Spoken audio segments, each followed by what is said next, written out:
Olá, sejam bem-vindos, aqui é o professor Jefferson novamente. Hoje venho apresentar o exemplo 9.11 e ele traz um estado do plano de tensão, determinado num ponto, de acordo com o que é mostrado aqui neste elemento. E ele pede então para a gente representar, então ao final a gente tem que ter um desenho de um estado de tensão parecido com o que esse é mostrado no início, Então com esse exemplo, só que rotacionado, e ele pede então esse estado de tensão de um elemento orientado, então um elemento orientado a 30 graus no sentido anti-horário, Então para isso, a gente vai ter aqui então um novo elemento que vai estar orientado com o eixo x' aqui, orientado a 30 graus. Então, partindo aqui, a primeira coisa é a gente estabelecer nosso tensor-tensão de Cauchy. Então, a gente tem aqui que a nossa sigma x, então é menos 8 KSI, o sigma y é igual a 12 KSI, então a gente pode associar aqui, ó, sigma x. Então, a tensão normal orientada no sentido de x é qual?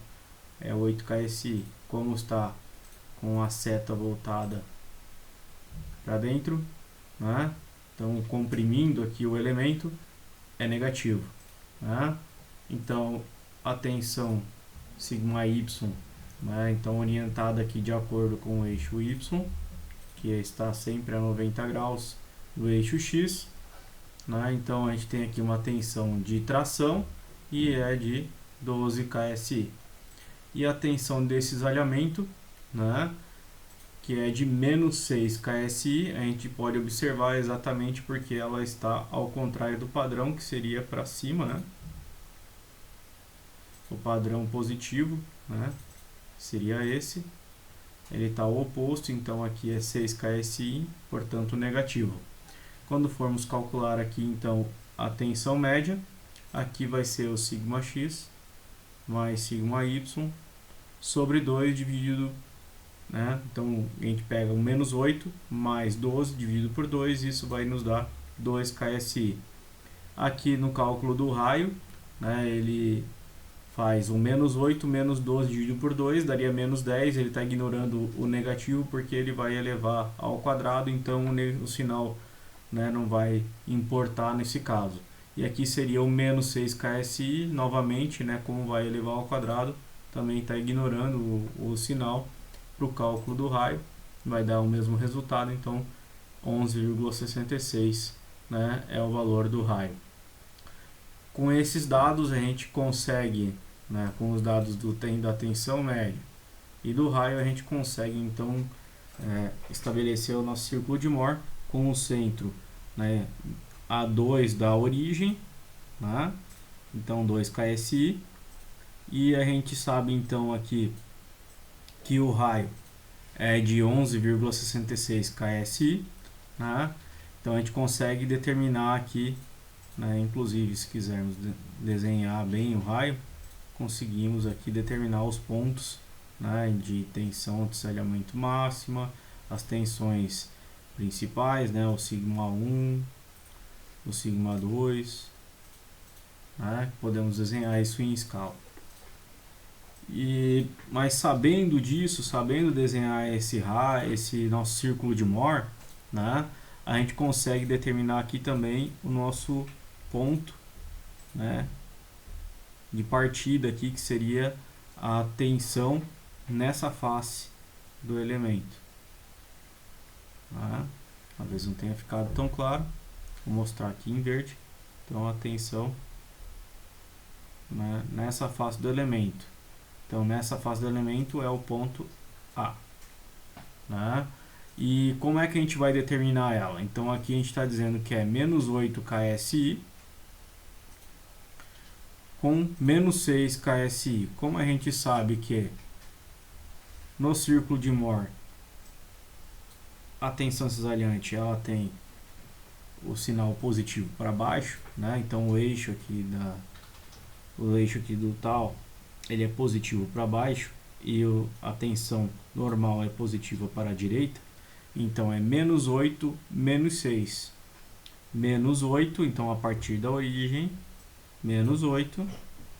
Então temos aqui o ponto. E menos 6 a partir daqui. Então a gente tem aqui o menos 6 na tensão cesariante. Com isso a gente obtém o ponto A. E esse ponto A, a gente sabe que em qualquer ponto definido no círculo de Mohr, ele vai ter o raio de 11,66. Então eu sempre conseguirei estabelecer um triângulo retângulo, né, no qual eu saberei a hipotenusa, né? Então, sabendo disso aqui, né, a única coisa que eu preciso para determinar, né, algum estado de tensão é o ângulo, né? E se eu quero saber um ponto, né, no caso aqui é o ponto P, se eu quero saber qual é o estado de tensão nesse ponto P, né, a primeira coisa que eu tenho que saber é qual é a orientação dele, como é que ele está orientado a partir do eixo X aqui, né? Eu sei a orientação a partir desse ponto aqui, ó. Imagina que o nosso eixo X está orientado aqui junto com, né, o raio que passa pelo ponto A. Esse aqui é o nosso eixo X inicial, né? Então a gente tem aqui, ó, ele diz que está girando no sentido anti-horário 30 graus, né? Então o sentido aqui a gente vai dizer, vai acompanhar, será o mesmo, então no sentido anti-horário, porém no círculo de Mohr, né, sempre a gente trabalha com 2 tetas, portanto seria 2 vezes 30, portanto 60 graus, né? Então aqui fica a representação, né, no círculo de Mohr da orientação do eixo X com relação ao eixo X'. O que a gente tem que saber aqui então? Quanto vale φ e quanto vale xi, né? Então, para determinar esses dois valores, inicialmente aqui eu tenho que, para esse triângulo retângulo inicial, eu sei o cateto oposto e o cateto adjacente. O cateto oposto é 6 e o cateto adjacente é o 8 mais o 2, né? Então é 10. Eu posso fazer a tangente e determinar o valor de φ. Então, φ é igual a tangente na menos 1, ou o arco tangente de 6 sobre 10, e isso vai dar 30,96. Para determinar o xi, eu faço 60 menos o 30,96, de acordo com aquilo que a gente já tinha mostrado. Isso vai me dar um xi de 29,04. Dessa forma, né, eu sei agora qual é o ângulo e sei o raio. E eu tenho, então, um triângulo retângulo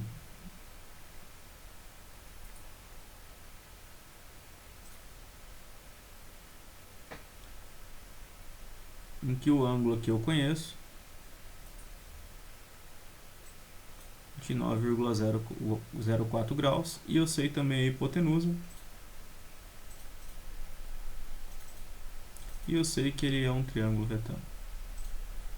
E aqui eu vou determinar então o tal x', y' e o sigma x'. Lembrando que sempre quando a gente vai calcular aqui as tensões no círculo de Mohr, a gente sempre vai estar determinando um sigma x', porque a gente está atribuindo que o eixo x está orientado naquele ponto, né? Então, para essa face aqui, é como se a gente estivesse desenhando o nosso elemento. Vou colocar nessa primeira face ali no ponto P, desenhando o elemento, ele ficaria exatamente com essa orientação aqui.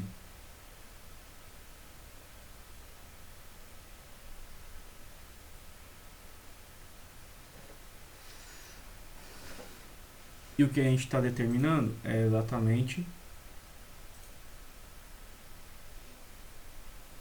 o sigma x' e apenas dessa face. Então, o tal x', y'. Né? A gente está determinando esses dois, né? essas duas variáveis dessa face que eu estou circulando junto ali. Quando eu quiser saber o da outra face, daí vai ter um outro desenho, né, do mesmo elemento, só que as orientações diferentes, mas é um passo mais adiante. Então, para determinar esse sigma x, a gente vai fazer aqui, então, que é a gente está partindo aqui do centro, né? Mas eu quero saber a partir da origem, né? Então, vai ser o 2, né? Menos o 11,66, porque a origem está aqui, né? Então, é 2 menos 11,66 cosseno de 29,04. Então, para determinar aqui o sigma x. Ok? Então, aqui é a origem onde eu estou marcando. Aqui é 2. Sigma x vai daqui até essa outra linha aqui. Fica entre essas duas linhas. Portanto, é menos 8,20 KSI. Determinado isso, vou determinar o tal x', y', e esse vai ser, né, 11,66 vezes seno de 29,04 graus, né, e isso vai ser basicamente 5,66 KSI. Então, os sinais que estão atribuídos aqui são correspondentes a esse sistema aqui, né, que está atribuído ao desenho, tá? Então, o sinal negativo é com relação ao eixo x', o sinal positivo é com relação ao eixo y' que está associado a essa face. Quando formos determinar na outra face, né, então a gente tem um elemento, né, que a gente quer determinar aqui.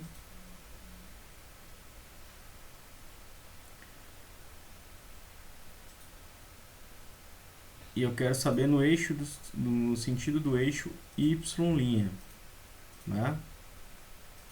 Mas esses dois estão, né, defasados de 90 graus. Portanto, eu vou, no círculo de Mohr, ter que andar 180 graus. Então, ele sempre vai ser, né, o oposto. Então, o ponto Q aqui, né, é exatamente essa face que eu desejo determinar, né?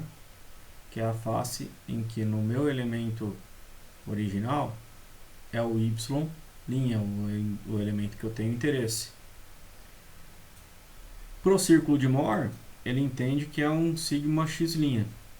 Por quê? Porque o elemento que eu vou estar estudando no círculo de Mohr é um elemento exatamente igual, porém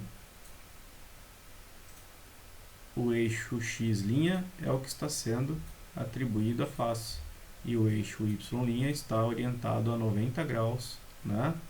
Exatamente. Então, dessa forma como foi mostrado. Então, o que a gente quer determinar aqui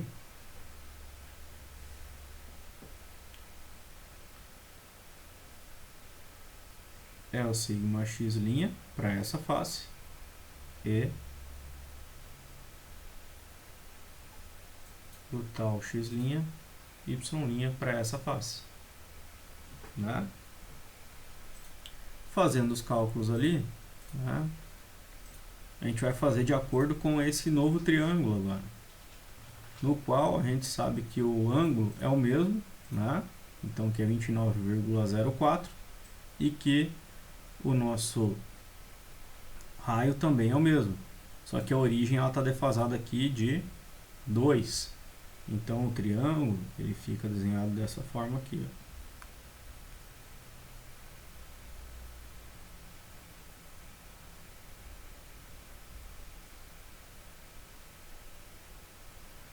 ó. a gente tem aqui 29,04 graus.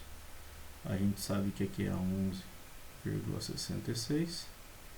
Desejamos saber o tal x', y' e o sigma x' para esse caso aqui.